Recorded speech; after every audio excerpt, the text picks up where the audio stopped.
शन्नो मित्रः शं वरुणः शन्नो भवत्वर्यमा शन्न इन्द्रो बृहस्पतिः शन्नो विष्णुरुक्रमः नमो ब्रह्मणे नमस्ते वायो त्वमेव प्रत्यक्षं ब्रह्मासि त्वमेव प्रत्यक्षं ब्रह्म वदिष्यामि ऋतं वदिष्यामि सत्यं वदिष्यामि तन्मामवतु तद्वक्तारमवतु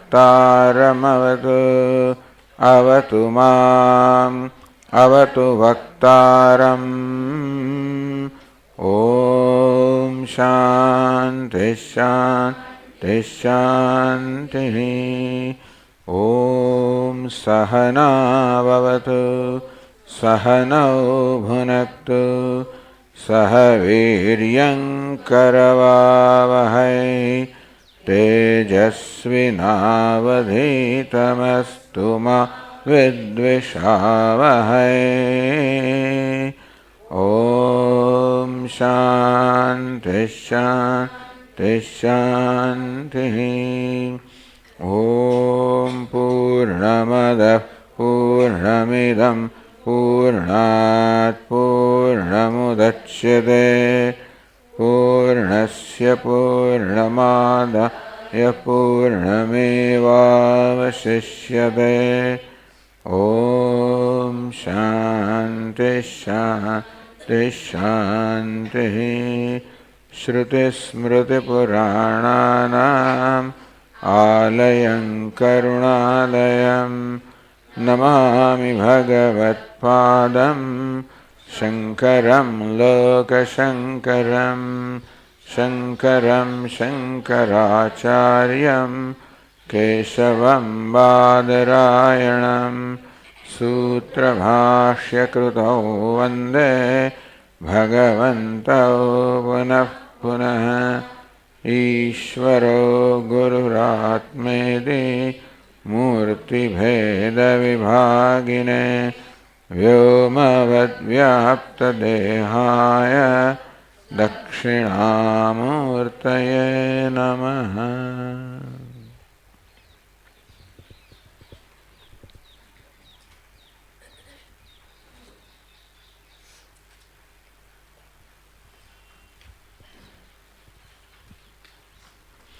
प्राणोनात्मा जड़त्वेन चेतनस्यात्मतोचिता। प्राण तो जड़ है माटे आत्मा न होई सके। आत्मा तो चेतन ने ज आत्मा कहेवामां आवे छे। तो प्राण तो वायुनो विकार है, जड़ है माटे आत्मा न होई सके। जયારે मन तो चेतन है माटे मन आत्मा है। मन ने केम चेतन कहो छो? सर्वस्य प्रतिभासनात्, बधाने प्रतिभास बधाने प्रकाशित करे छे, उजाड़े छे, माटे मन चेतन छे, माटे मन ज आत्मा छे। केवी रीते उजाड़े छे? चक्षुरादि अक्षसापेक्षम मनोबाह्यार्धभासकम। इंद्रियोना सहारे कि इंद्रियोनी मददथी आ मन बहारना विषयोने प्रकाशित करे छे। निरपेक्षेण मनसा सुखाद्यांतरमाभासनम। निरपेक्षेण एटले के चक्षुरादि इंद्रिय निरपेक्षेण, चक्षु वगैरह इंद्रियोनी अपेक्षा वगर ज मन अंदरनी सुख दुखादि वृत्तिओने प्रकाशित करे छे। आ मन बहारना ने अंदरना बधाय पदार्थोने प्रकाशित करे छे, माटे ए चेतन छे अने तेथी ए आत्मा छे। आत्मत्वं मनसो बुद्ध्वा त्यक्तुं प्राणात्मवासना उपासीत मनस्तच्च वृत्त्याख्यावयवैर्युतं। मनसः आत्मत्वं बुद्ध्वा, मनात्मा छे ए आ प्रकारे समझीने प्राणात्मवासनां त्यक्तुं, प्राण आत्मा छे ए प्रकारनी वासना जे जन्मेली छे प्राणमां अहमभाव करवाने कारणे, एनो त्याग करवा माटे उपासित मन, हवे मननी उपासना करवी जोईए। केवी रीते करवी जोईए? तच्च वृत्त्याख्या वयवैः युतम। આ મનની પણ પક્ષી રૂપમાં કલ્પના કરવામાં આવી છે. એ પણ ભિન્ન ભિન્ન પ્રકારની વૃત્તિઓનું બનેલું છે. જુદી વૃત્તિઓને આ પક્ષીના જુદા અવયવ રૂપે કલ્પવામાં આવેલી છે.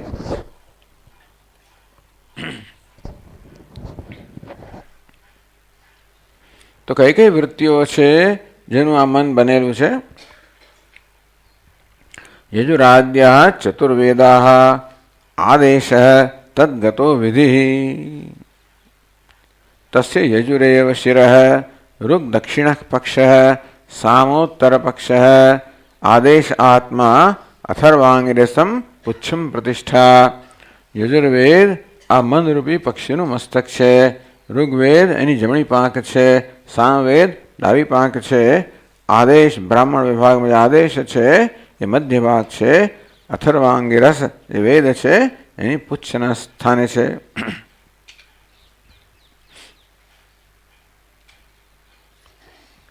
તદ્ભાસકે મનોવૃત્તિ પંચકે પક્ષી કલ્પના. તો આ બધા વેદો જે છે એને ભાષિત કરનાર, વેદો તો શબ્દરૂપ છે, એને પ્રકાશિત કરનાર આ મનની વૃત્તિઓ છે. એ વૃત્તિઓ આ મનરૂપી મનોમયરૂપી પક્ષીના 5 અવયવો છે. આમ મનોમય કોષની ચર્ચા ચાલી રહી છે. હવે આપણે આગળ વાંચીએ.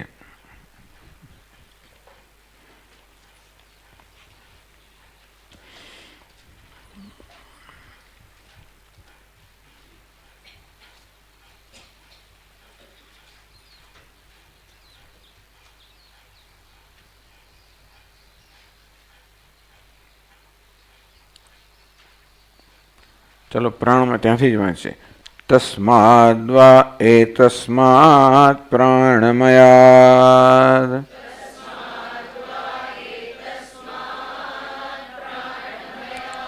અન્યોંતર આત્મા મનોમયઃ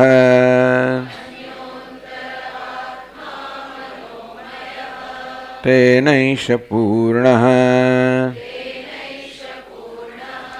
સવા એષ પુરુષવિદ એવ તસ્ય પુરુષવિદતામ અન્વયં પુરુષવિદઃ તસ્ય યજુરેવ શિરઃ ऋग्दक्षिणः पक्षः सामोत्तरः पक्षः आदेश आत्मा अथर्वांगिरसः पुच्छं प्रतिष्ठा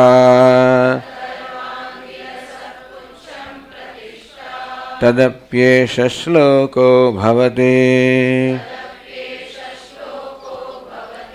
यतो वाचो निवर्तन्ते अप्राप्य मनसा सह आनन्दं ब्रह्मणो विद्वान् न बिभेति कदाचनेति तस्यैष एव शारीर आत्मा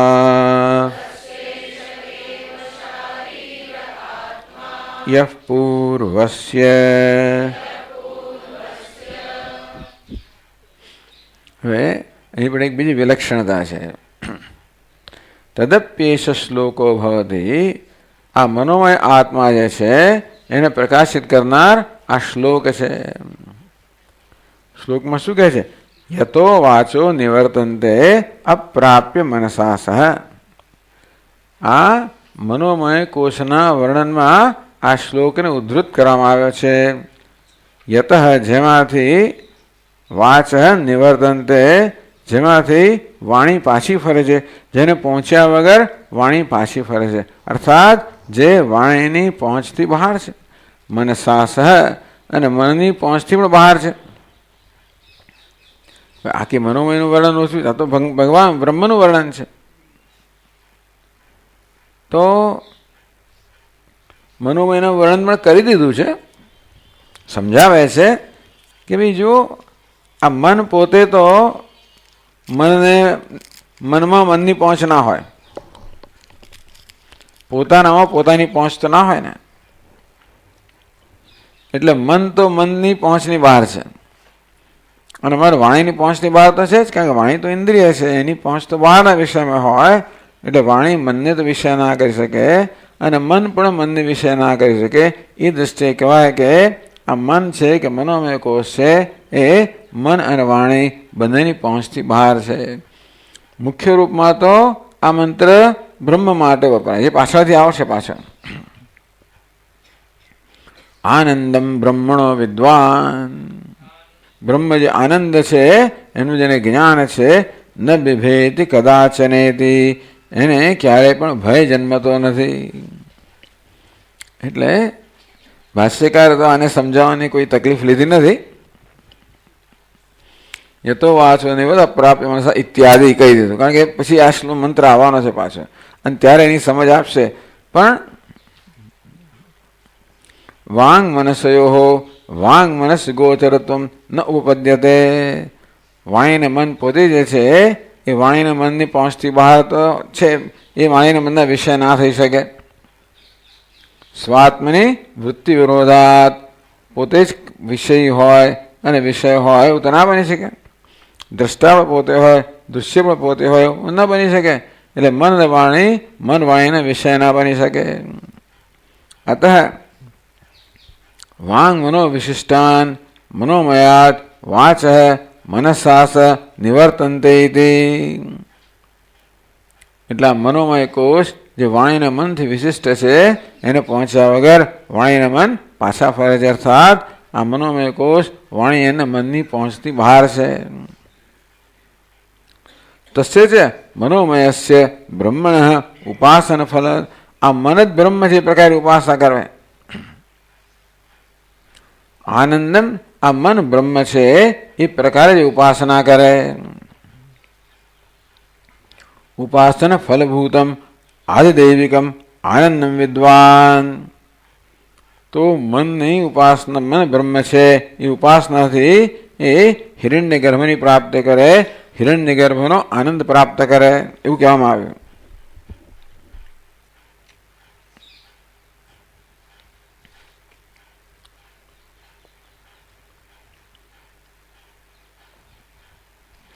સૂત્રસ્ય મહત્વા તદાત્મકે મનસી બ્રહ્મ શબ્દસ્ય ઉપપદ્યતે. આનંદમ બ્રહ્મણો વિદ્વાન, આ બ્રહ્મ એટલે શું? બ્રહ્મનો આનંદ પ્રાપ્ત કરે. આ મનને જ બ્રહ્મ કહેવાય છે. સમષ્ટિ મનને હિરણ્ય ગર્ભ કહેવામાં આવે છે. એ પણ મહત્વાત, મહાન હોવાને કારણે એને પણ બ્રહ્મ કહી શકાય. અંતેથી તસ્ય બ્રહ્મણ મનોમયસ્ય આનંદમ ઉપાસના ફલમ વિદ્વાન, એ હિરણ્ય ગર્ભની ઉપાસના કરવાને કારણે હિરણ્ય ગર્ભ આનંદ પ્રાપ્ત થાય. ઉપાસનાત બ્રહ્માનંદમ ચ પ્રાપ્ય, હિરણ્ય ગર્ભનો આનંદ પહેલા જાણો કે હિરણ્ય ગર્ભ આનંદ રૂપ છે, એની ઉપાસનાથી હિરણ્ય ગર્ભનો આનંદ પ્રાપ્ત થાય. હિરણ્ય ગર્ભ અવસ્થાયામ કદાચ ન વિભેતી, હિરણ્ય ગર્ભની અવસ્થા પ્રાપ્ત કરીને ક્યારેય ભય પામતો નથી.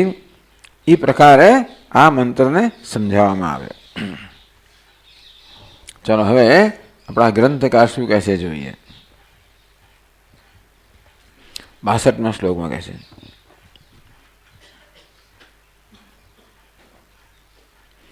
અવાંગ મનસ ગમ્યસ્ય બ્રહ્મણોપ્યવબોધને શક્તમ ભવેન મનસ્તચ્ચ મનો બ્રહ્મેતિ કલ્પના. આ મન બ્રહ્મ છે એવી કલ્પના કઈ રીતે કરી શકાય? કારણ કે આ મન છે એ બ્રહ્મને જાણવાનું સાધન છે અને માટે મન બ્રહ્મ છે એવી કલ્પના કરવી.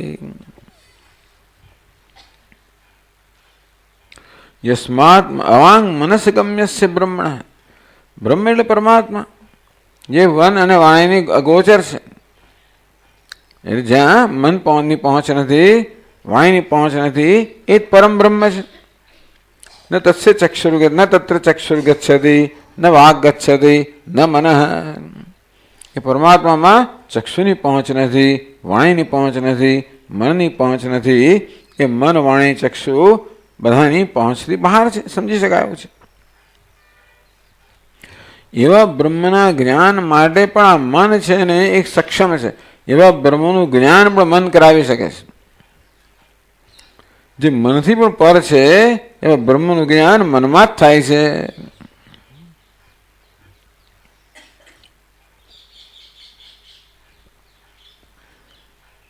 બ્રહ્મણોપી અવબોધને શક્તમ ભવેત મનઃ. આવા બ્રહ્મના જ્ઞાન માટે પણ મન શક્તિમાન બને છે.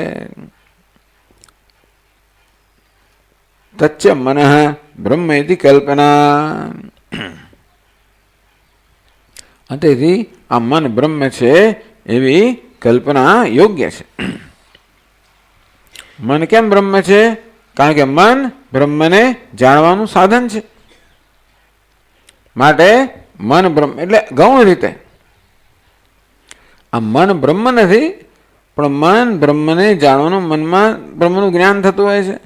આ મન બ્રહ્મને જાણવાનું સાધન છે. માટે મન બ્રહ્મ છે એ પ્રકારની કલ્પના કરવી, એ પ્રકારે ઉપાસના કરવી.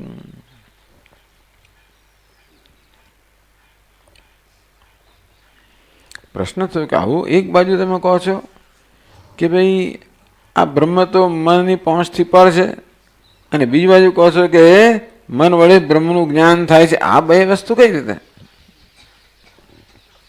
નનુ તસ્ય મન અગમ્યત્વે તદવબોધે ઉક્તા મનસ શક્તતા વ્યાહન્યેત ઇતિ. એક બાજુ આપ કહો છો કે બ્રહ્મ તો મનની પહોંચની બહાર છે, બીજી બાજુ કહો છો કે મન તો આ બ્રહ્મને જાણવા માટે સક્ષમ છે. આ તો તમે વિરોધામાં વિરોધ કહો. એ ત્યાં સંકેત કે નહીં, બંને વસ્તુ બરાબર છે. મનોજન્ય વૃત્ત્યુપારૂઢચિત અવિષયત્વેપી. આમાં એવું છે ને કે મન શું કરી શકે? મન બ્રહ્મનું વિષયકરણ ના કરી શકે. બ્રહ્મ ક્યારે મનનો વિષય ના બને. મન શું કરે છે? આ બ્રહ્મની આડે આવરણ દૂર કરે છે. જો કશી વસ્તુનું જ્ઞાન થાય ને ત્યારે એના બે પગથિયા છે, બે તબક્કા છે. જેમ કે આ ઘડો મારા જ્ઞાનનો વિષય બને ક્યારે બને? મારું મન ચક્ષુરિન્દ્રિય દ્વારા આ ઘડાનો સંપર્ક કરે, ઘડાનો આકાર ધારણ કરે, એટલે મારા મનમાં આ ઘડાના આકારની વૃત્તિ જન્મે, ઘટાકાર વૃત્તિ જન્મે. એ વૃત્તિ શું કરે છે? આ ઘડાની આડે રહેલું આવરણ દૂર કરે છે. પણ બીજી વસ્તુની જરૂર છે. એ વૃત્તિમાં પછી આત્મ ચૈતન્ય કરો ને, જ્યાં જ્યાં મનની વૃત્તિ હોય ત્યાં ચૈતન્યનું પ્રતિબિંબ પડે. એટલે ઘટાકાર વૃત્તિ જન્મે, એમાં ચૈતન્યનું પ્રતિબિંબ પડે, એને ચિદાભાસ કહેવાય. એ ચિદાભાસ ઘડાને પ્રકાશિત કરે છે. બે વસ્તુ થઈ. એક તો ઘડાની આડે અજ્ઞાનનું આવરણ છે એ દૂર કરવાનું, અને બીજું ઘડાને પ્રકાશિત કરવાનું. જેવી રીતે કોઈ અંધારો ઓરડો હોય, ધારો કે એક નાળિયેર છે, એની ઉપર એક ઘડો મૂકી દેવામાં આવ્યો છે, એવી કલ્પના કરો. આવું કશું હોય ના, એની ઉપર આ ઘડો મૂકી દીધો અંધારા ઓરડામાં. તો હવે આ પેલો અંદરેલા પદાર્થને જાણવા માટે બે વસ્તુની જરૂર છે. એક તો આવરણ દૂર કરવું પડે, અને બીજું લાઇટ કરવી પડે. બરાબર ને? એકલી લાઇટ હોય અને આ હોય તો પણ જ્ઞાન ન થાય. એટલે ભાઈ, અને એકલું આ દૂર કરો અને લાઇટ ના હોય તો પણ જ્ઞાન ન થાય.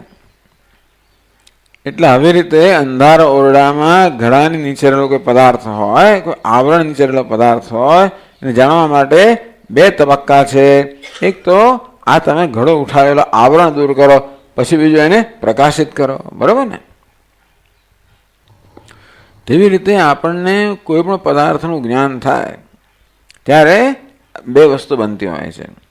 જેમ કે ઘડાનું જ્ઞાન થાય ત્યારે વૃત્તિ છે ને, ઘટાકાર વૃત્તિ,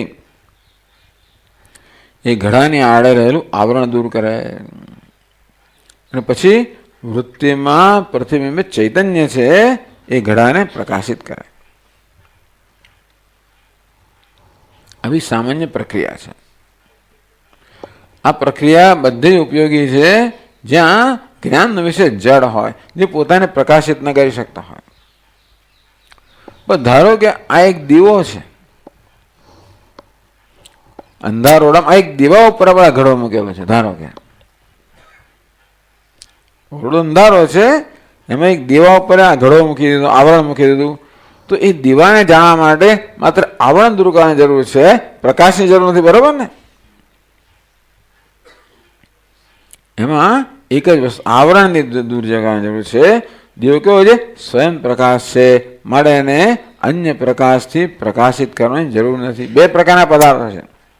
એક નાળિયેર જે પોતાને પ્રકાશિત ના કરી શકે, બીજું દીવો જે પોતાને પ્રકાશિત કરે છે. આમ નાળિયેર જેવા પદાર્થને જાણવા માટે આવરણ દૂર કરવું પડે અને પ્રકાશથી પ્રકાશિત કરવું પડે. જ્યારે દીવાને જાણવા માટે માત્ર આવરણ દૂર કરવું પડે અને બાહ્ય પ્રકાશની આવશ્યકતા નથી. આ તો ખાલી દીવાને આપણે ઘડાના સંદર્ભમાં સ્વપ્રકાશ કહ્યો. વેદાંતમાં દીવો એ સ્વપ્રકાશ નથી કે દીવાને પણ આ આંખમાંનું ચૈતન્ય પ્રકાશિત કરે ત્યાર થાય. પણ હવે દુનિયાના બધા પદાર્થો જળ છે, એટલે પોતાને પ્રકાશિત કરી શકતા નથી. એ તો આગળ ચર્ચા થઈ ગઈ. કોઈ પણ પદાર્થ પોતાને ક્યારે જણાવી શકે? જ્યારે ચૈતન્ય એને પ્રકાશિત કરે ત્યારે. તો ચૈતન્ય પહેલા મનને પ્રકાશિત કરે, એ મન ઇન્દ્રિયને પ્રકાશિત કરે, એ દ્વારા વિષયને પ્રકાશિત કરે. પણ બ્રહ્મ જુદા પ્રકારની વસ્તુ છે. બ્રહ્મ કેવું છે? ચૈતન્ય પોતે તો સ્વયં પ્રકાશ છે ને.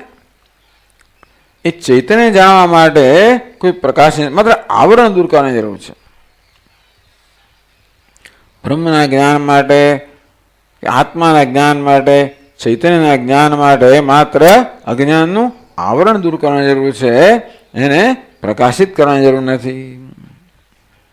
તો મન શું કરે છે? મનની વૃત્તિ આવરણ દૂર કરે છે.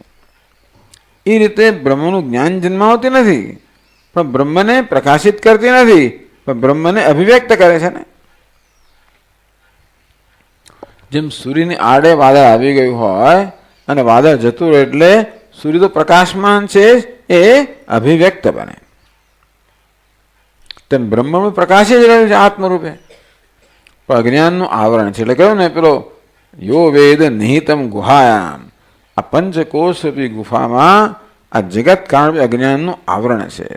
એ આવરણ મન દૂર કરે એટલે બ્રહ્મ તો પ્રકાશિત છે જ.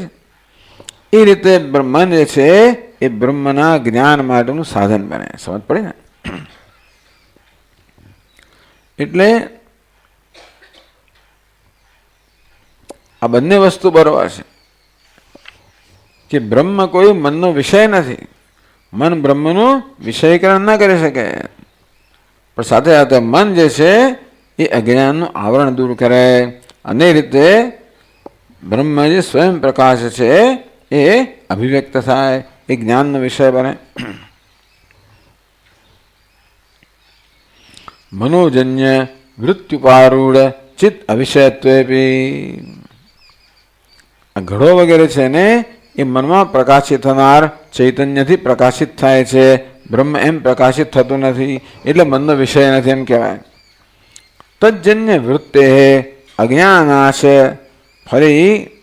ફલિકાયા વિષયત્વેનો અવિરોધાત, પરંતુ એ મનની વૃત્તિ છે એ બ્રહ્માળેનું આવરણ દૂર કરે છે, અને તેથી એ રીતે મન બ્રહ્મને જાણવા સક્ષમ છે એમ કહેવાય. એ વાત 63મા શ્લોકમાં કરે છે. ન બ્રહ્મણિ મનોજન્ય સ્ફૂર્તિસ્તસ્માદગમ્યતા મનસ્યંતર્મુખે નશ્યેત અવિદ્યા તેન શક્તિતા.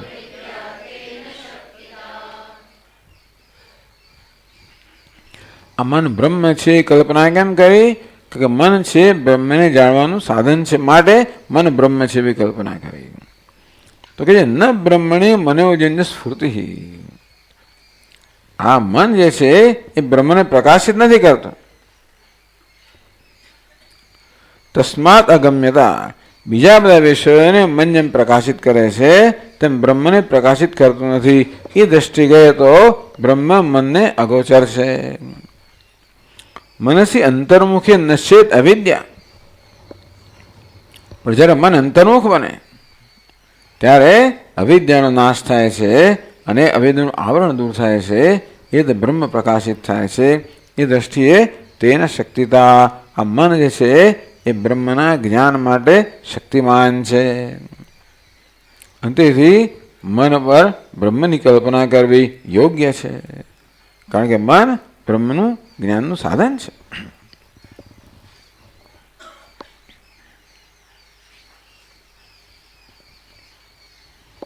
બસ બીજું કંઈ કહ્યું નથી આમાં. યતો વાચો નિવર્તન્તે અપ્રાપ્ય મનસા આનંદમ બ્રહ્મણો વિદ્વાન. ત્યાં બ્રહ્મ એટલે મન કહ્યું. મન પર મન બ્રહ્મ છે એ પ્રકારની તમે ઉપાસના કરો તો મન એટલે સમષ્ટિ મન હિરણ્ય ગર્ભ એ આનંદ સ્વરૂપ છે. કેવો આનંદ છે? સવિશેષ આનંદ છે, સોપાધિક આનંદ છે. એ પ્રાપ્ત કરીને વિદ્વાન હિરણ્ય ગર્ભ રૂપે કોઈ રીતે ભય પામતો નથી, એવું એનું અર્થઘટન કરવામાં આવ્યું. આ મૂકી દીધો મંત્ર એટલે પછી એને સમજાવવો પડે ને.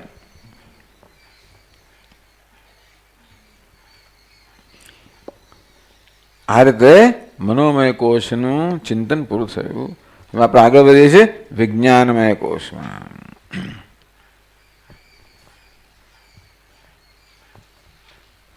તો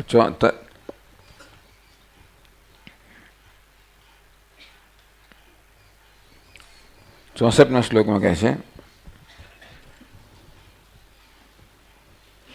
પ્રાણાત્મ વાસના નાશે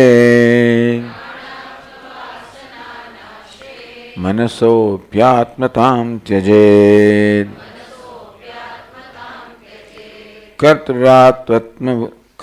કર્તુરાત્મત્વમુચિતમ મનોંતઃકરણમ ખલુ.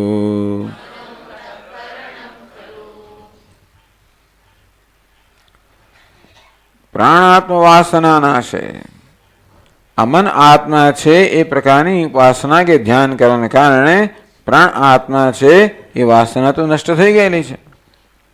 હવે શું કરવાનું? આગળ વધવાનું. મનસોપી આત્મતામ ત્યજેત.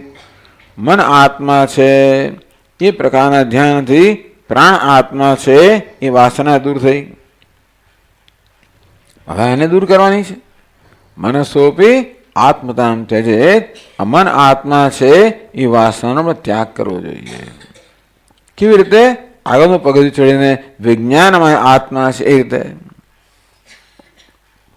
તો વિજ્ઞાનમય આત્મા કેવી રીતે છે? કર્તુહુ આત્મત્વમ ઉચિતમ. આપણા અંતઃકરણના બે વિભાગ પાડ્યા, બુદ્ધિ અને મન. જો ઘણીવાર આપણે શું થતું હોય, આપણા મનના જ બે વિભાગ હોય છે. ઘણીવાર આપણે મનમાં આપણી પોતાની સાથે વાતો કરતા હોઈએ છીએ, અથવા આપણે પોતાને જોતા હોઈએ છીએ કે મારા આવો વિચાર જન્મ્યો ને પેલો વિચાર જન્મ્યો ને આમ છે, એવું કોઈ કહેનાર હોય છે. મનમાં જે બધી વૃત્તિઓ કે વિચારો જન્મતા હોય એનું કોઈ જાણનાર છે. એ કોણ છે? એ પણ મન જ છે. આ મનની બે વૃત્તિઓ કહી શકાય. એક અહંકૃત રન્યાસયાત અંતઃકરણ રૂપિણી. એક અહંકૃતિ છે, બીજી કરણ વૃત્તિ છે. આમ તમે સાંભળ્યું હશે કે મન 4 પ્રકારની વૃત્તિઓનું બનેલું છે. અંતઃકરણ 4 પ્રકારની વૃત્તિઓનું બનેલું છે. મનઃ, બુદ્ધિ, ચિત્તમ, અહંકાર. એમાં જેને આપણે મનસ કહીએ, બુદ્ધિ કહીએ, ચિત્ત કહીએ. મન કેવું છે? સંકલ્પ વિકલ્પ કરનારી વૃત્તિને, સંશયાત્મિકા વૃત્તિને મન કહેવામાં આવ્યું, મનસ કહેવામાં આવ્યું સંસ્કૃતમાં. અધ્યવસાયાત્મિકા કે નિશ્ચયાત્મિકા વૃત્તિને બુદ્ધિ કહેવામાં આવી. અને સ્મૃતિ ચિત્ત એટલે શું છે? તો કે જે અનુસ્મરણ કરતી હોય, ભૂતકાળ અનુભવનું સ્મરણ કરતી હોય એ અનુસંધાનાત્મિકા વૃત્તિ ચિત્તમ. ભૂતકાળ અનુભવનું અનુસંધાન એટલે સ્મૃતિ. આ બધી મનની વૃત્તિઓ છે. ચોથી છે અહંકાર. એ અહંકાર એ ત્રણ સાથે મૂકી દેવામાં આવે, પણ એ ખરેખર ત્રણ સાથે મૂકવી ના જોઈએ. ખરેખર હતા એવું હારથી ના કહેવાય, પણ એ ત્રણ બંને જુદા વર્ગ છે. એક કરણ છે, બીજું કર્તા છે. એટલે આપણે જ્યારે એમ કહીએ, આપણે જ્યારે આપણી સાથે વાતો કરતા હોઈએ કે આપણે પોતાને જોતા હોઈએ ત્યારે અહમ વૃત્તિ છે ને એ બીજી બધી વૃત્તિઓને જોઈ રહી છે. જોનાર કોણ છે? અહમ વૃત્તિ. કોને જુએ છે? આ મન, બુદ્ધિ, ચિત્તમ. અહમ વૃત્તિ છે ને આ બધાનો ઉપયોગ કરે છે. અહમ બુદ્ધિ મનનો ઉપયોગ કરે છે સંકલ્પ વિકલ્પ કરવા માટે. અહમ વૃત્તિ બુદ્ધિનો ઉપયોગ કરે છે નિશ્ચય કરવા માટે. અહમ વૃત્તિ ચિત્તનો ઉપયોગ કરે છે સ્મરણ કરવા માટે. અહમ વૃત્તિ કહો, અહંકાર કહો, એ કોણ છે? એ તો દ્રષ્ટા છે, કર્તા છે. પેલા કોણ છે? સાધનો છે. આ મનસ, બુદ્ધિ અને ચિત્તમ એ ત્રણમાં શું થાય? સાધન થાય. એને સંસ્કૃતમાં કરણ કહે છે. કરણ એટલે સાધન.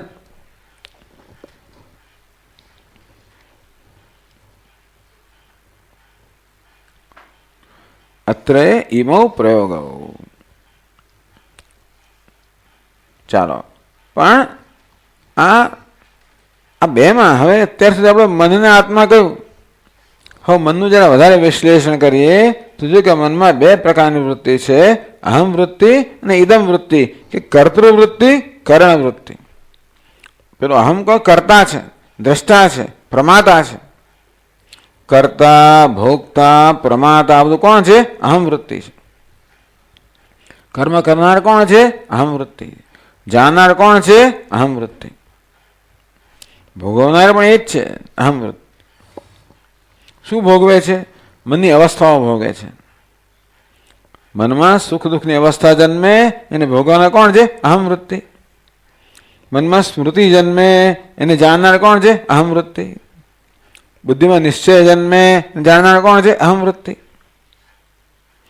એટલે અહમ વૃત્તિને કર્તા કહેવામાં આવે, બીજી ત્રણને કરણ કહેવામાં આવે. કર્તા અને કરણ. કશું કામ કરવું હોય તો બંનેની જરૂર પડે. જેમ કે કઠિયારો કુહાડેથી લાકડા ફાડતો હોય. કઠિયારો કુહાડેથી લાકડા ફાડતો હોય. તો લાકડું શું છે? કર્મ છે. ફાડવાનું લાકડું ફાડવું એ ક્રિયા છે. એનું કર્મ કોણ છે? લાકડું. એનો કર્તા કોણ છે? કઠિયારો. એનું કરણ કોણ છે? કુહાડી. કયા સાધનથી કરે છે? કુહાડેથી. એને શું કહેવાય? કરણ. કોણ એવો પ્રશ્ન પૂછે તો ઉત્તર કોણ મળે? કર્તા. કોણ લાકડા ફાડે છે? કઠિયારો. એ કોણ છે? કર્તા. આટલું તો ખબર છે ને. કોણ પ્રશ્ન પૂછીએ તો પહેલી વિભક્તિ મળે કર્તા. શું પૂછીએ? બીજી વિભક્તિ મળે કર્મ.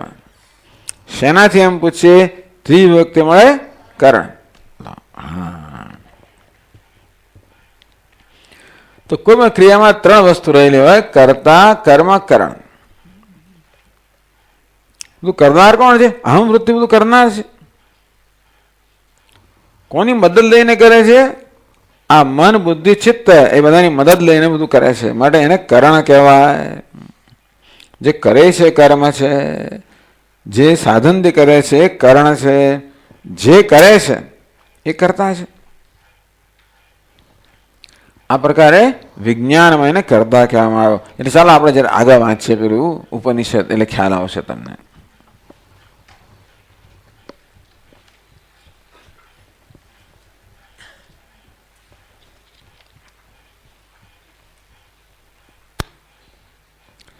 તસ્માદ્વા એતસ્માન મનોમયાદ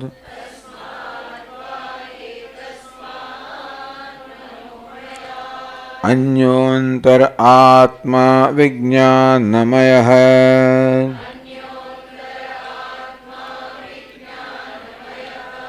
તેનૈષ પૂર્ણઃ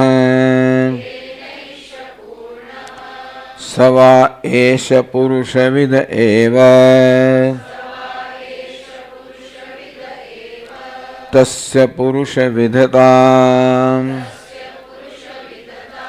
અન્વયં પુરુષવિદઃ તસ્ય શ્રદ્ધૈવ શિરઃ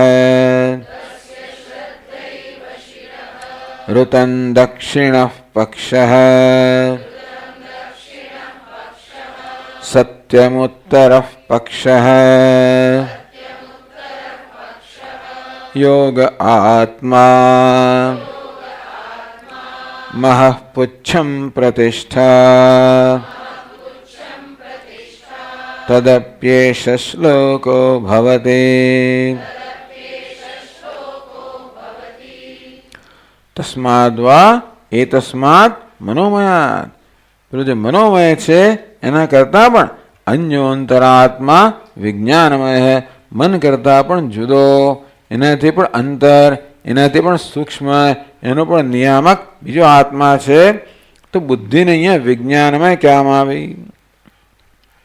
મન કરતા મનનું માલિક કોણ છે? બુદ્ધિ હોવી જોઈએ.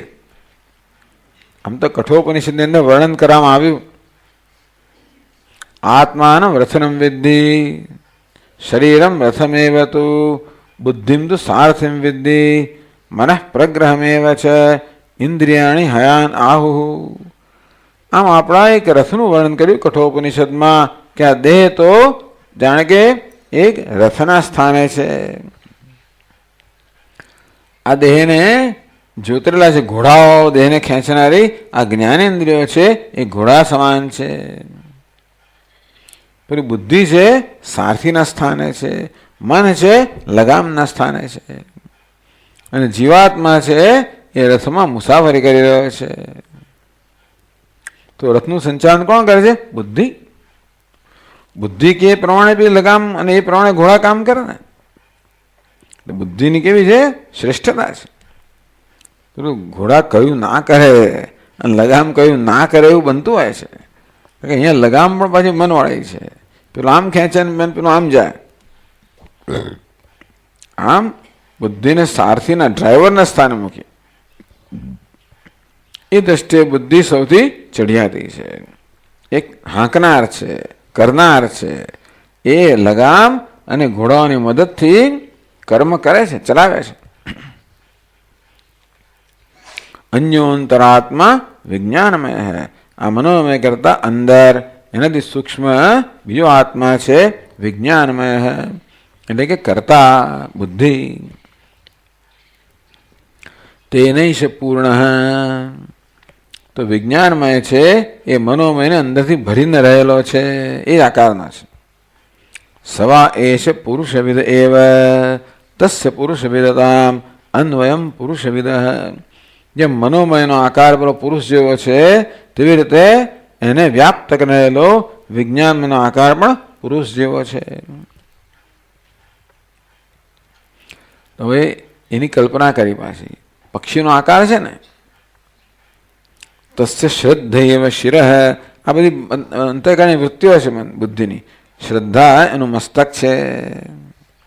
ઋતમ દક્ષિણ પક્ષ, ઋતમ છે જમણી પાંખ છે. સત્યમ ઉત્તર પક્ષ, સત્ય ડાબી પાંખ છે. યોગ આત્મા, ચિત્તની એકાગ્રતા એનો આત્મા મધ્ય ભાગ છે.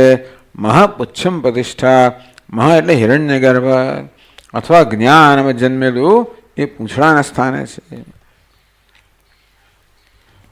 વિજ્ઞાનનું વર્ણન કર્યું. તો હવે ગ્રંથકાર એ કરી રહ્યા છે.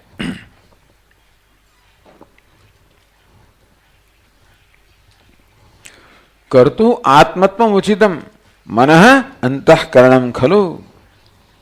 આ મન તો માત્ર કરણ છે, પણ એ આત્મા હોવાની યોગ્યતા ધરાવતો નથી. કોણ ધરાવે છે? બુદ્ધિ, જેમાં અહંકાર છે, જેમાં કર્તૃત્વ છે. એટલે કર્તુ આત્મત્વમ ઉચિતમ. આ કરણની તુલનામાં કરતા ચડિયા તો ખરો ને, લગામની તુલનામાં સાથી ચડિયા તો ખરો ને, કે કુહાડીની તુલનામાં કઠિયારો ચડિયા હતા ને. એટલે કુહાડી આત્મા કહેવા યોગ્ય છે, કઠિયારો આત્મા કહેવા યોગ્ય છે. આપણું મન તો કુહાડીના સ્થાને છે, આપણી બુદ્ધિ છે એ કઠિયારના સ્થાને છે. તેથી આ કરતા જે છે, બુદ્ધિ કહો કે વિજ્ઞાનમય કહો, એ જ આત્મા હોવા યોગ્ય છે. મન તો બિચારો કેવું છે? કરણ છે. અત્ર ઇમો પ્રયોગો બુદ્ધિ અપર પર્યાયમ વિજ્ઞાન અપર પર્યાયમ વિજ્ઞાનાત્મા કર્તૃત્વાત વિજ્ઞાનમ આત્મા. બરાબર, વિજ્ઞાનમ આત્મા. બુદ્ધિ વિજ્ઞાન એટલે બુદ્ધિ સમજે નહીં આગળ. બુદ્ધિ માટે વિજ્ઞાન શબ્દ વાપરે એટલે બુદ્ધિમય કહેવાનું એટલે વિજ્ઞાનમય કહેવાય. તો પ્રાણમય મનોમય તેમ બુદ્ધિમય કહેવું જોઈતું હતું. શું કહ્યું છે? વિજ્ઞાનમય. કે બુદ્ધિમાં જ્ઞાન છે એટલા માટે. જ્ઞાન ક્યાં થાય છે? બુદ્ધિમાં થાય છે. બધા ઇન્દ્રિયો અને મનની મદદથી જ્ઞાન ક્યાં થાય? બુદ્ધિમાં મળે ને વિજ્ઞાનમાં કહેવામાં આવે. અને સૌથી પહેલું તાદાત્મ્ય ત્યાં છે, એમાં અહમભાવ ત્યાં પહેલો છે. કર્તૃત્વાત આમ બુદ્ધિ કહો વિજ્ઞાન કહો, એ કર્તૃ હોવાને કારણે એ આત્મા કહેવું જોઈએ. વ્યતિરેકે ઘટાદિવત, આ ઘડો આત્મા નથી કે એમાં કર્તૃત્વ નથી. જ્યારે બુદ્ધિમાં કર્તૃત્વ છે મળે એને આત્મા કહેવું જોઈએ. મન ન આત્મા કર્ણત્વાત કુઠારાદિવત. જ્યારે મન આત્મા નથી એ તો સાધન છે. જેમ પેલી કુહાડી સાધન છે તેમ મન પણ સાધન છે. સાધન આત્મા ના હોય, કરતા આત્મા છે.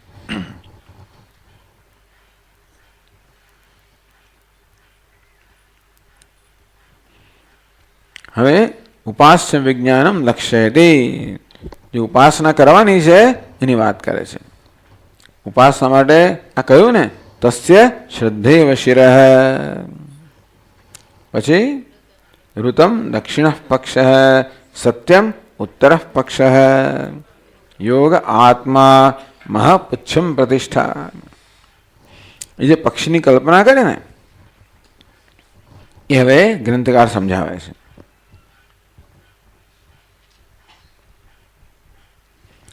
અહંકર્તેત્યદો જ્ઞાનમ વિશિષ્ટમ યસ્ય ભાસકમ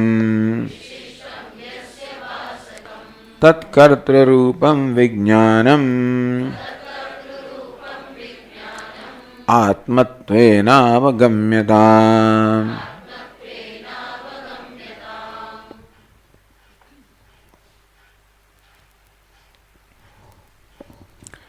અહંકર્તા ઇતિ અદહ જ્ઞાનમ વિશિષ્ટમ યસ્ય ભાસકમ. અહમ કર્તા, હું કર્મ કરનાર છું. આવું જે વિશિષ્ટ જ્ઞાન છે, આપણો આત્મા છે ને એ જ અહંકાર બની જાય છે. આત્મા જ બુદ્ધિમાં કે વિજ્ઞાનમાં અહમભાવ કરીને કર્તા બની જાય છે. કર્તા બીજો કોઈ નથી. પણ આત્મા કેવો છે? બુદ્ધિ વિશિષ્ટ આત્મા કરતા છે.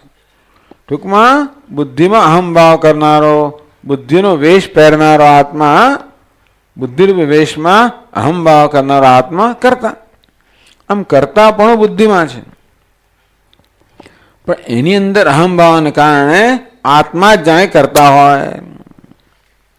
અહંકર્તા યદિ અદહ જ્ઞાનમ. આ જ્ઞાન છે હું કર્મ કરનાર છું એ પ્રકારનું જ્ઞાન છે. વિશિષ્ટમ યસ્ય ભાસકમ. વિશિષ્ટ જ્ઞાન જેનું ભાષક હોય. અહીં ટીકાકાર કહે છે કે વિશિષ્ટમ સવિકલ્પકમ યદ વિષયકમ જ્ઞાન અહંકર્તા હતી. એ અહીંયા ભાષકનો વિષય કહે છે. અહંકર્તા એ જ્ઞાનનો જે વિષય છે અહં કરતા, હું કર્મ કરનાર છું એ જ્ઞાન જેને વિષય કરે છે એવો કરતા. તત્કર્તરૂપમ વિજ્ઞાનમ, એ વિજ્ઞાન કહો, બુદ્ધિ કહો, એ કર્તૃરૂપ છે, કર્મ કરનાર છે. આત્મત્વેન અવગમ્યતા, એ આત્મા છે એ પ્રકારે તમારે જાણવું જોઈએ. પહેલાં આપણને વિવેક કહ્યો, પછી આપણને યોગ કહેશે. વિવેક શું કહ્યો કે અત્યાર સુધી આપણે કહેતા હતા કે મન આત્મા છે, પ્રાણ આત્મા નથી, મન આત્મા છે, મન ચેતન છે, બહારના અંદરના સર્વ વિષયોને પ્રકાશિત કરવાને કારણે મન ચેતન છે, પ્રાણ તો જળ છે, મળે મન આત્મા છે. હવે ઠોકી બેસાડીએ આપણે બરાબર. હવે એમાંથી મુક્ત થવાનું પાછું. તો હવે શું આગળ વધવાનું કે મન તો કરણ છે, ભલે ચેતન કહેવાતું હોય, શું છે? કરણ છે, સાધન છે, કુહાડીની જેમ. એ સાધનો ઉપયોગ કરનાર જે છે એ મન કદાચ ચડિયા તો ખરો ને, મન કદાચ સૂક્ષ્મ પણ ખરો. કુહાડી ક્યાં મારવી નક્કી તો કઠિયારો ખરો ને, કુહાડીનો નિયામક તો કઠિયારો છે ને. તેમાં બુદ્ધિ કહો કે કર્તા કહો કે અહંકાર કહો, એ નક્કી કરનાર છે કે મનનો શું ઉપયોગ કરવો, અને માટે એ મન કરતાં ચડિયાતો છે, મનનો નિયામક છે, મન કરતાં સૂક્ષ્મ છે, મનની અંદર છે. અને તેથી હું કરતા છું એનો જે વિષય છે કોણ? બુદ્ધિ. એ બુદ્ધિ એ જે છે વિજ્ઞાનમ આત્મત્વેન અવગમ્યતા, એ બુદ્ધિને કે કર્તાને કરતા આત્મા છે એવું અવગમ્યતા, એવું જાણવું જોઈએ.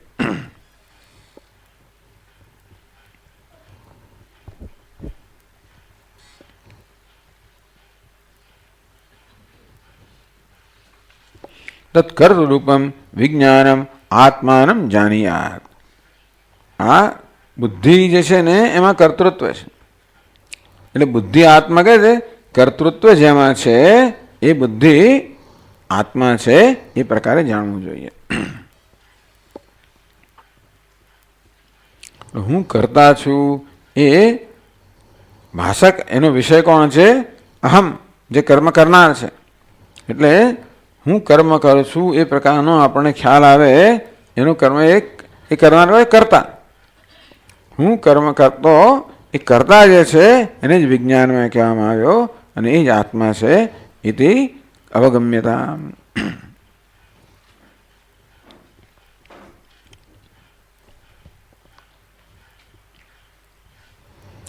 હવે ઇદાનીમ બુદ્ધો પ્રયુક્તસ્ય અહંકાર શબ્દસ્ય, બુદ્ધિ માટે અહમ કહેવામાં આવ્યું કે અહંકાર કહેવામાં આવ્યું.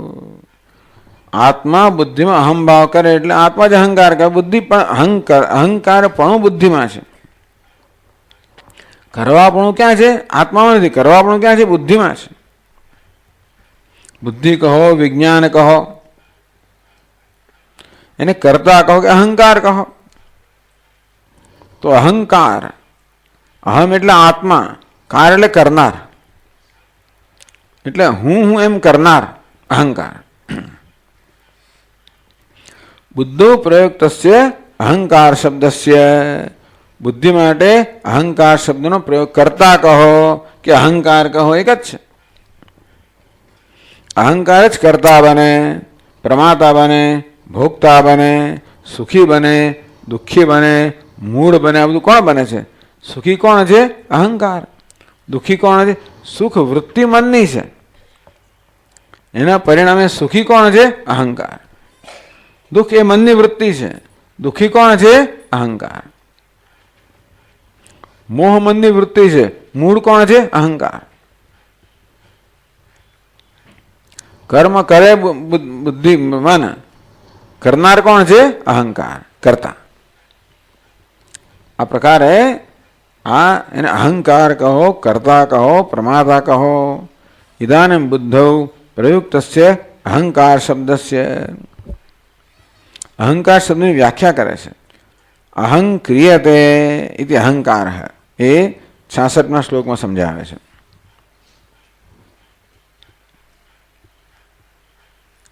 અહં ક્રિયતે ઇત્યેષઃ અહંકારાખ્યસ્ય વિગ્રહે આનખાગ્રમભિવ્યાપ્ય સ્થિતો જાગરણે સ્ફુટઃ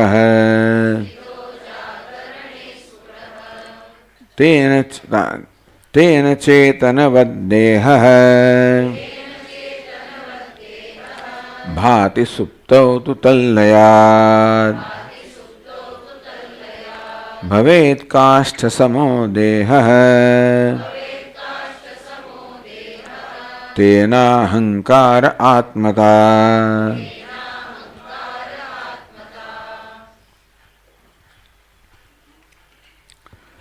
અહં ક્રિયતે, અહમ ઇતિ સાક્ષાત ક્રિયતે, અહમ ઇતિ પ્રત્યય વિષય ભવતી. અહમ અહમ જે ખ્યાલ છે ને એનો જે વિષય છે એ જ અહંકાર છે. અહમ અહમ જે ખ્યાલ જન્મે છે એનો વિષય છે અહંકાર. અહમ ઇતિ પ્રત્યય વિષય ભવતી, હું એ પ્રકારના ખ્યાલનો જે વિષય બને છે. ઇતિ વ્યુત્પત્ત્યા અહમ ઇતિ આકારક સાક્ષાત્કાર વિષયત્વમ પ્રવૃત્તિ નિમિત્તમ દર્શયન. અહંક્રિયતિ દેશ અહંકારાખ્ય, જે અહંકાર કહેવાય છે એ હું કરું છું એ પ્રકારનું અભિમાન ધરાવનાર છે. હું તો આત્મા છે પણ કરું છું છે એમાં ઉમેરાઈ ગયું એટલે એને કહેવાય અહંકાર. આ કરું છું એ ક્યાં છે? બુદ્ધિમાં છે. બુદ્ધિમાં અહમભાવને કારણે પોતે પોતાને કરતા માને છે. એટલે અહંકાર જે છે સહ વિગ્રહે, અહંકાર જે છે આ દેહની અંદર સર્વત્ર વ્યાપેલો છે. આમ બુદ્ધિ શબ્દ વ્યાપેલી છે. પેલી चेतना शब्द याद है तो चेतना, चैतन्य एक चीज है, चेतना अलग चीज है. ये बुद्धि तो सारे देह में व्याप्य है. बुद्धि में चैतन्य का जो प्रतिबिंब होता है उससे बुद्धि चेतनवानी बनती है, तो शरीर भी चेतनावंत बन जाता है. तो शरीर में उसको चेतना कहते हैं. એટલે બુદ્ધિ છે ને આખા દેહમાં વ્યાપ્ત છે. પણ બુદ્ધિનો ધર્મ છે કે ચૈતન્યને પ્રતિબિંબિત કરવું. એટલે પહેલા બુદ્ધિ ચૈતન્યથી ચેતનવંતી બને. એ ચેતનવંતી બુદ્ધિ જે છે એ દેહમાં સર્વત્ર વ્યાપ્ત છે, મારા દેહમાં ચેતનતા છે. એટલે કે અહંકારાખ્ય, અહમ એવું કહેવું, પોતે અહમ એ પ્રકારે કરવું એ જેનો ધર્મ છે એવો અહંકાર. સહ વિગ્રહે આ નખાગ્રમ અભિવ્યાપ્ય, વિગ્રહ માટે શરીરમાં, આ શરીરમાં આ નખાગ્રમ નખના અગ્રભાગ સુધી, અહીં સુધી હું છું એવી જાતને ક્યાંય તમે અહીંયા અડકો તો પણ હું એવો જ ખ્યાલ આવે છે ને. તમે અડકો અહીંયા, મને ના અડકીશ, એટલે ભાઈ હું તો તારા માથા, મને ના અડકીશ. ઘણી વાર એવું થતું હોય છે ને, મને અડકીશ નહીં. કોઈ પણ જગ્યાએ તમે અડકો તો મને, કાનની બૂટ હોય કે નખનો અગ્રભાગ હોય કે ગમે તેમ, ટૂંકમાં અહીં કહે છે એ પ્રમાણે નખ શિખા પર્યંત, નખથી મળીને શિખા સુધી સર્વત્ર આ બુદ્ધિ દેહમાં વ્યાપ્ય છે. અને બુદ્ધિ ચેતનને પ્રતિબિંબિત કરવાની હોવાને કારણે બુદ્ધિ દ્વારા ચેતન આ સમગ્ર દેહમાં વ્યાપ્ત છે. એને ચેતના કહેવામાં આવે છે. તો આ નખાગ્રમ અભિવ્યાપ્ય, નખના અગ્રભાગ સુધી આ દેહને વ્યાપ્ત કરીને આ અહંકાર રહેલો છે. એટલે મને એવો નખના અગ્રભાગ સુધી આ હું એવો ખ્યાલ છે. આ નખ છે એવો ખ્યાલ તો ઠીક છે, હું, કારણ કે આ હુંકાર છે, અહંકાર છે, આ વિગ્રહમાં દેહમાં છેક ઉપર નખથી શિખ સુધી વ્યાપ્ત છે. અભિવ્યાપ્ય સ્થિતો જાગરણે સ્ફુટ, જાગ્રત અવસ્થાની અંદર આ બહુ સ્પષ્ટ છે કે અહંકાર, એટલે આપણું આખા દેહમાં જે અહમભાવ જે છે એ જાગ્રત અવસ્થામાં સ્પષ્ટ છે, સુષુપ્તિમાં નથી. સુષુપ્તિમાં શું થાય છે કે બુદ્ધિમાંથી ચેતનતા જતી રહે છે, બુદ્ધિ બિચારી ઊંઘી જાય છે. એટલે ભલે આ બુદ્ધિ વ્યાપેલી હોય સુષુપ્તિમાં, એ દેહમાં ચેતનતા છે, એટલે આમ તો કોઈને અડકીએ તો ખબર છે કે આ જીવે છે, પોતાને એને ખબર નથી કે આ મારો દેહ ચેતન છે. હું જાગ્રત હોઉં ત્યારે મને પોતાને ભાન છે કે મારો દેહ ચેતન છે. હું જ્યારે સુષુપ્તિમાં હોઉં ત્યારે મારો દેહ ચેતન હોય તો પણ મને ભાન નથી કે હું ચેતન છું. એ દ્રષ્ટિએ કહેવામાં આવ્યું કે જાગ્રત અવસ્થાની અંદર અહંકાર આ વિગ્રહમાં દેહમાં સર્વત્ર વ્યાપ્ત છે અને તેથી દેહના પ્રત્યેક કોષમાં અહંભાવ પણ હોય છે.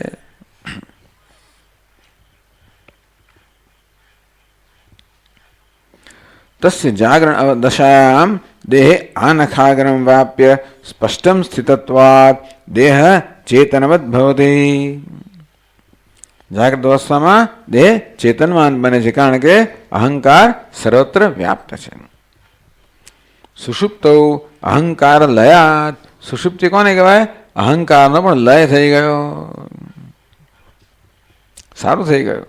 અહંકાર તો બહુ મોટો બોજ છે. જાગ્રતમાં ને સ્વપ્નમાં છોડતો નથી આપણને. જાગ્રત સ્વપ્નની અંદર તો મોટો માથા પર બોજ છે, એને કારણે મહાન દુઃખ છે. સુષુપ્તિમાં અહંકાર લીન થઈ ગયો, બોજથી મુક્ત થઈ ગયા. એટલે હવે દેહ કેવો બન્યો? કાષ્ઠ સમો ભવતી. તેન ચેતનવત દેહ ભાતિ જાગરણે સ્ફુટ ચેતનવત દેહો ભાતિ. જાગ્રત અવસ્થાની અંદર આ દેહ છે સ્પષ્ટ રીતે ચેતનવાન હોય એ પ્રકારે ભાસે છે. સુપ્તો હતું તલ્લયાત. સુષુપ્તિમાં અહંકારનો લય થઈ જતો હોવાને કારણે ભવેત કાષ્ઠ સમો દેહ. આ દેહ કેવો બની જાય? કાષ્ઠ સમાન બની જાય. હાથ ઊંચો ના થાય, કશું હાલે ચાલે કશું ના થાય.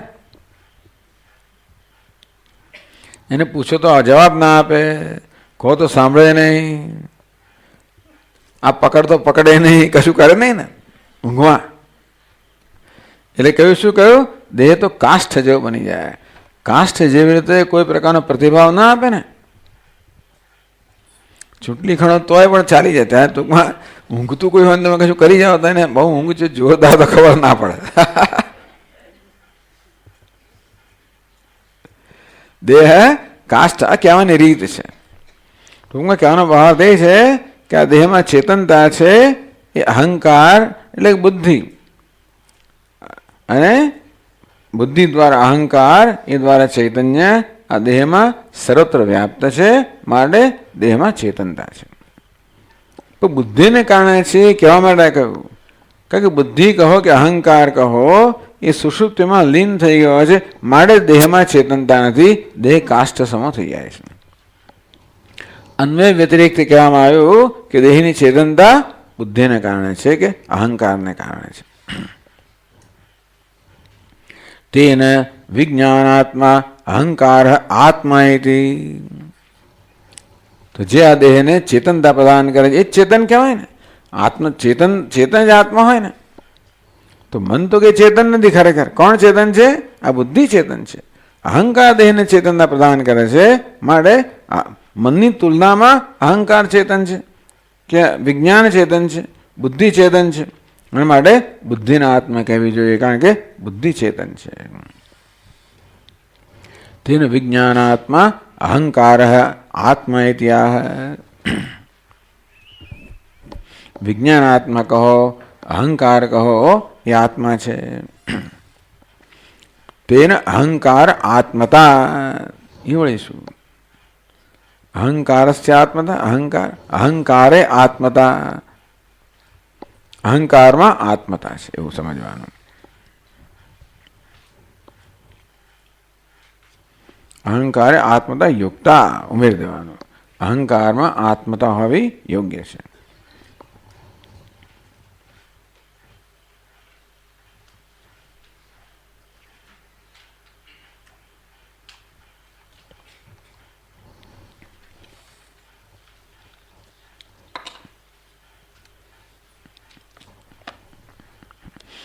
આ ભાષાંતરમાં મૂળે મૂળે શબ્દ બહુ વાપરે છે.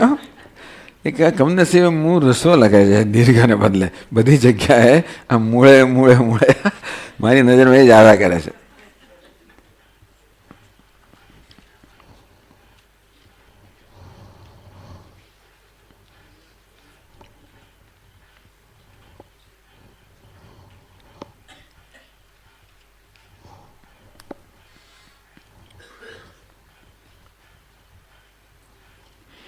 68 શ્લોકમાં કહે છે, મદીયમ મન ઇત્યુક્તે આત્મનઃ કરણમ મનઃ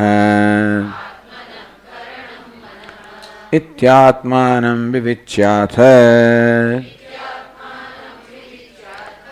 તમુપાસીત પક્ષિવત.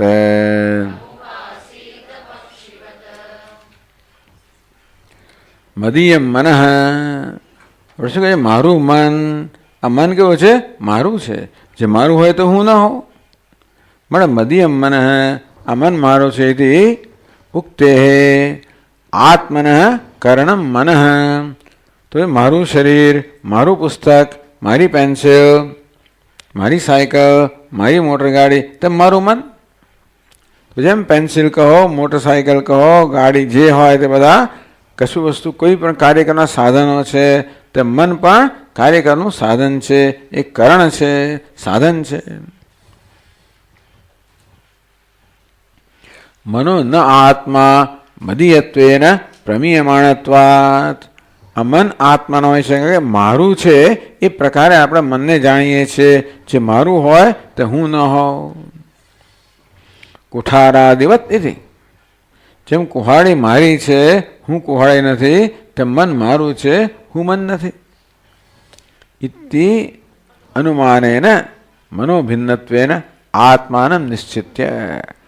આ પ્રકારે વિચારથી કે વિવેકથી આત્મા એટલે હું મન કરતાં ભિન્ન છું એવું નિશ્ચય કરવો જોઈએ.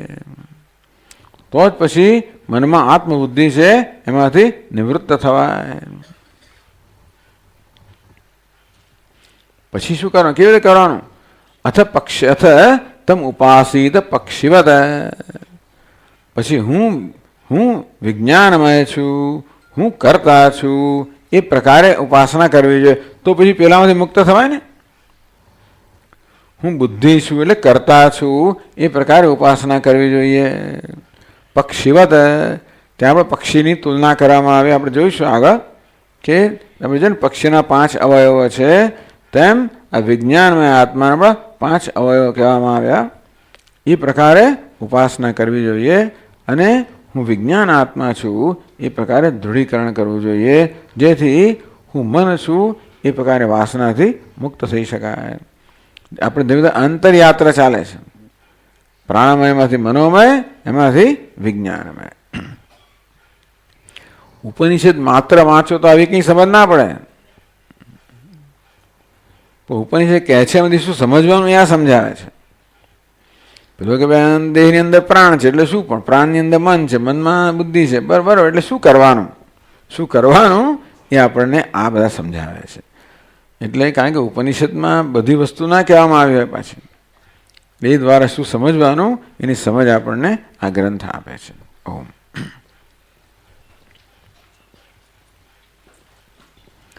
ઓમ પૂર્ણમદ પૂર્ણમિદં પૂર્ણાત પૂર્ણમુદચ્યતે પૂર્ણસ્ય પૂર્ણમાદાય પૂર્ણમેવાવશિષ્યતે.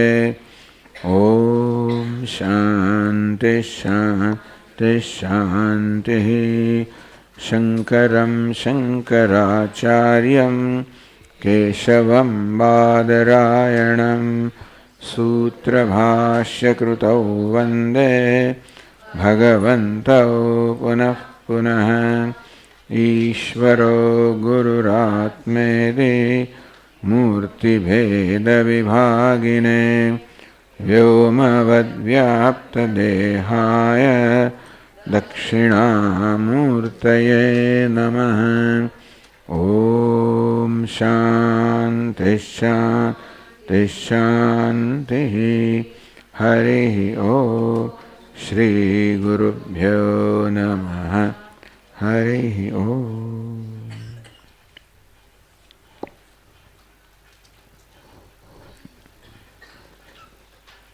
One, two, 1, 2, 3, 4.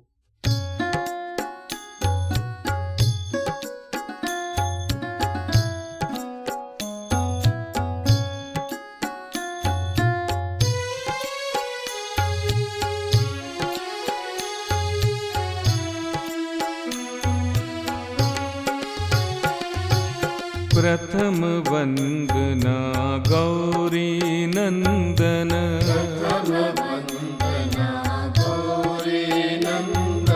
प्रथम वंदना गौरी नंदन,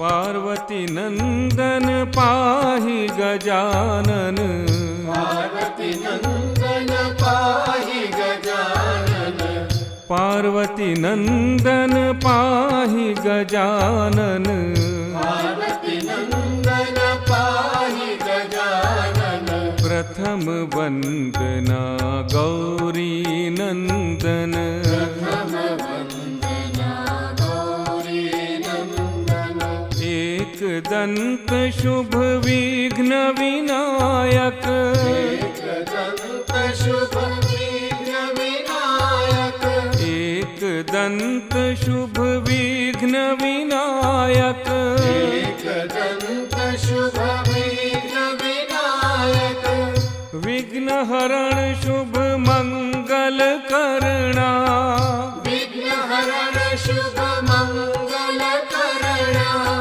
विघ्न हरण शुभ मंगल करना, विघ्न हरण शुभ मंगल करणा, प्रणव स्वरूपा पाहि गजानन, प्रणव स्वरूपा पाहि गजानन, प्रणव स्वरूपा पाहि गजानन, प्रणव स्वरूपा पाहि गजानन, प्रथम वंदना गौरी नंदन, प्रथम वंदना गौरी नंदन, पार्वती नंदन पाहि गजानन, पार्वती नंदन पाहि गजानन, प्रथम वंदना गौरी नंदन, प्रथम वंदना गौरी नंदन, एक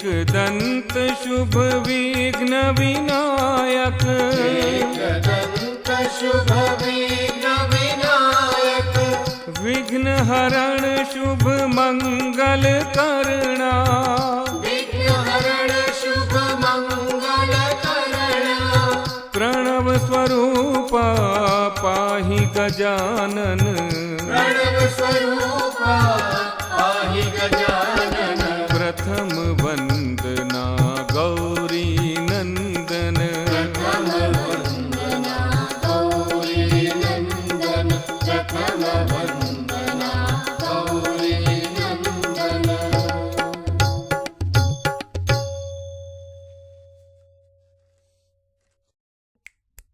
One, two, three, four.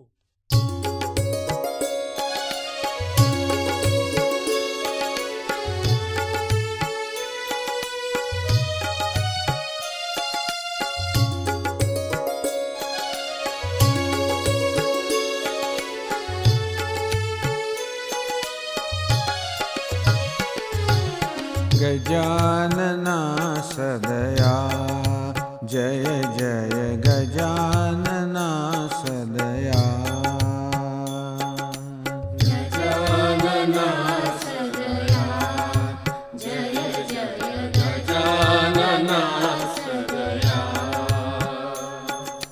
Gajanana सदया जय जय गजानना सदया, गजानना सदया जय जय गजानना सदया,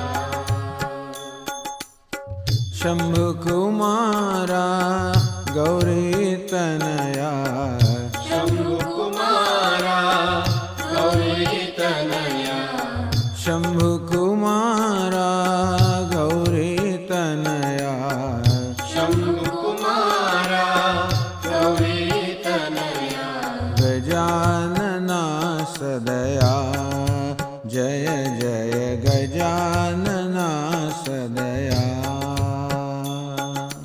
गजानना